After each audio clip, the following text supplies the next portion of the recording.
After more than 5 years that we are living in Toronto, we are making, saving and investing money. As we were preparing to our new life, which is the life that you're living right now, and if you have seen other videos from us, the background was the same, but now it's different. I always had a question, and by the way, I am a planner. What are some of the things that we wanted to bring with us when we decided to travel the world? I did some research, I did some investigation. This is what we wanted to share with you today. You might have seen, seen on YouTube or like on the internet in general, a lot of people talk about packing videos, what I'm gonna bring, like clothes and all of this stuff. But I want to do something different, because what I'm gonna bring with me in terms of apps and resources that is gonna support us on our travel. And we have been doing this for, oh my God, like more than 3 months. It's not that long, but it seems like a long time. It does seem quite a long time, and those apps have been quite helpful. We wanted to share with you some of the things that we brought on those apps. I believe it's 10 apps, which are gonna share each one and the reason behind we wanted to do this. Yeah, these are the apps and the tech behind our financial planning, so in order to stay on budget while we're traveling the world, as well as ensure our financial security while we're traveling the world. It's a digital age, and we all know, we've heard stories about people being hacked, accounts being drained, and it's still going on. So we really needed to make sure while we're traveling in all these different countries and using credit cards and debit cards and all this kind of stuff, and logging on to different networks, that we are as safe as we possibly can, so that we don't leave ourselves open to an unfortunate situation. Yes, and as we do travel, we don't have any kids, but our family is part of our family is in Canada, part of our family is in Brazil. It's just both of us, and how, if something happens to us, how are these guys gonna get, a hold of us? And if something happens to me or to Christine, how they can access that kind of information, which is quite important. Packing is important no matter what. I mean, it's after doing the Camino for so long, we know how important it is, and I've been talking quite a lot. So let's go through the apps. So the very first app that I think, even if you're not traveling, is extremely important is a VPN of some sort. And there's a bunch of different ones out there. We have chosen NordVPN as our provider. But what our VPN really does is it masks your VPN. It basically masks the location that you are in. So everything that you have, I mean, let's say that's you and that's us, as we are talking, one-to-one. If I do have a VPN between both of us, it basically allows you to encrypt the information that you are exchanging, between the websites. Yeah, and it's important. I mean, this is an important one even back home, because there is nothing to say that some person with malintentions can't go into a Starbucks and or a Tim's anywhere and open up a Wi-Fi network with Tim Hortons or Starbucks, or I'm not saying that this happens in these places by any means, but just to be aware. And it's a free network. Oh gosh, free Wi-Fi, excellent. I don't have to use my data. But now you've inadvertently logged into this free Wi-Fi network, and now this person can access your information. So just be very aware. With a VPN, at least even outside of airports, right? So you go airport for free, anywhere that you go, protect your data, because it's your life. Fraud, really, fraud is probably one of the most devastating crimes there are. So just make sure you're looking after yourselves at home and abroad. The second app that I wanted to bring to your attention, and I love this one, is a password manager. Do you have any idea of how many passwords we have, in our regular lives? I'm gonna say at least more than 100. Yeah.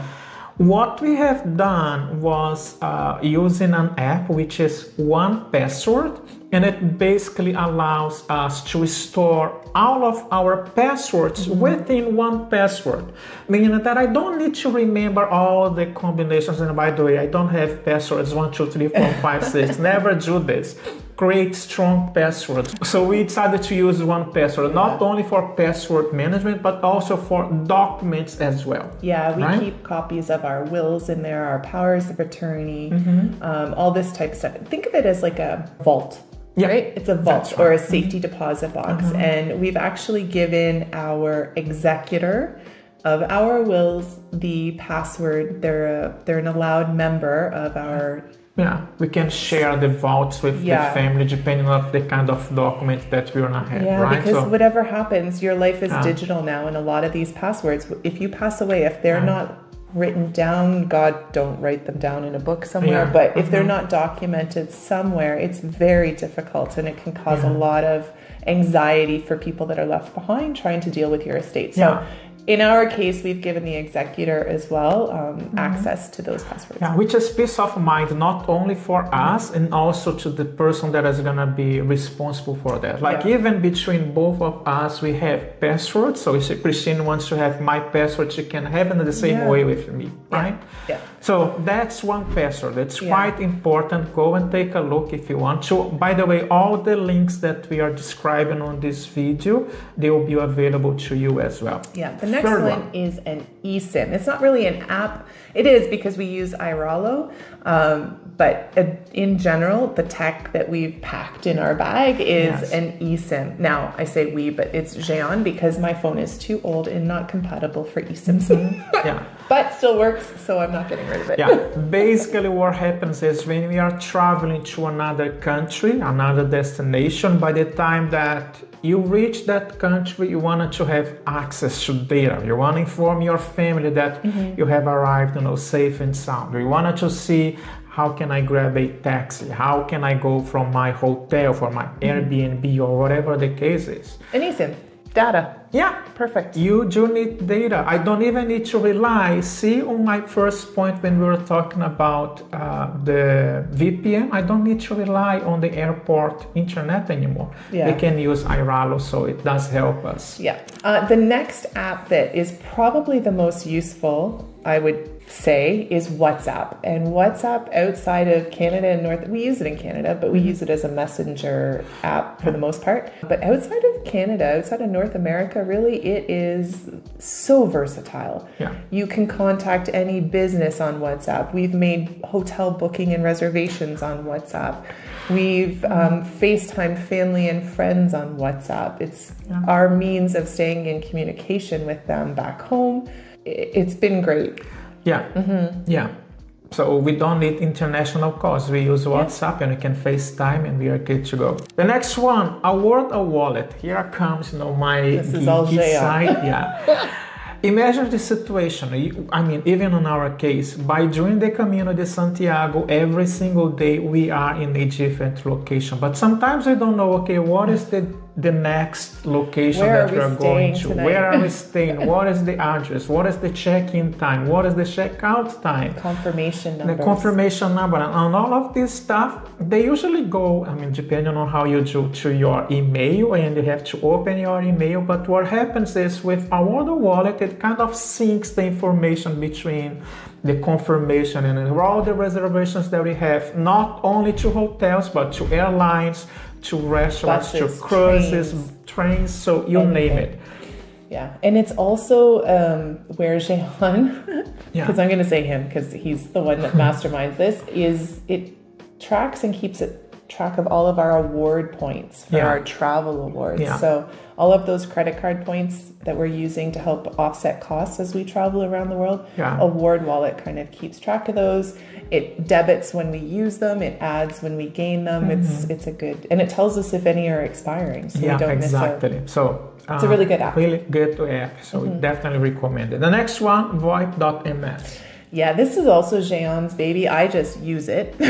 So a lot of people wondered how we were dealing with two-factor authentication when we were outside of Canada with our banks and with the CRA and all this kind of stuff. And it's by using a VoIP phone number. It's an internet-based phone number. So we have a Canadian number. We also have an American number for other problems that we encounter.